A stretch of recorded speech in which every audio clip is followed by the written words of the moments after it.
শেরপুরের ঝিনাইঘাটি উপজেলার সীমান্তবর্তী গারো পাহাড়ের গজনী অবকাশ কেন্দ্রের মিনি চিড়িয়াখানায় অভিযান চালিয়ে ৭ প্রজাতির ১৭টি বন্যপ্রাণী উদ্ধার করা হয়েছে। শুক্রবার সন্ধ্যার পর বন অধিদপ্তরের বন্যপ্রাণী অপরাধ দমন ইউনিট এই অভিযান পরিচালনা করেন। অভিযানের নেতৃত্ব দেন বন্যপ্রাণী অপরাধ দমন ইউনিটের বন্যপ্রাণী পরিদর্শক নার্গিস সুলতানা লিজা।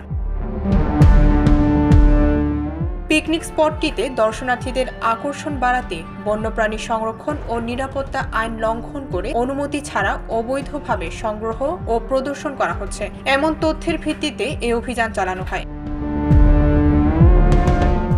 এ সময় একটি অজগর সাপ, ৪টি বন বিড়াল, ৫টি বানর, একটি বাজ পাখি, একটি গন্ধকুকুর, একটি শিয়াল ও ৪টি হরিণ সহ মোট ১৭টি বন্যপ্রাণী উদ্ধার করা হয়। এর মধ্যে শিয়ালটিকে রাতে গারো পাহাড়ের বনে অবমুক্ত করা হয় এবং অপরাধ দমন ইউনিটের বন্যপ্রাণী পরিদর্শক নার্গিস সুলতানা জানান, বন্যপ্রাণী সংগ্রহ, দখলে রাখা, প্রদর্শন ও সংরক্ষণ করা দণ্ডনীয় অপরাধ। তাই এখান থেকে ১৭টি বন্যপ্রাণী জব্দ করা হয়েছে। জব্দ করা প্রাণীগুলো কিছুদিন কোয়ারেন্টিনে রেখে স্বাভাবিক হলে বন্য পরিবেশে অবমুক্ত করা হবে। ডেস্ক রিপোর্ট, ভোরের পাতা।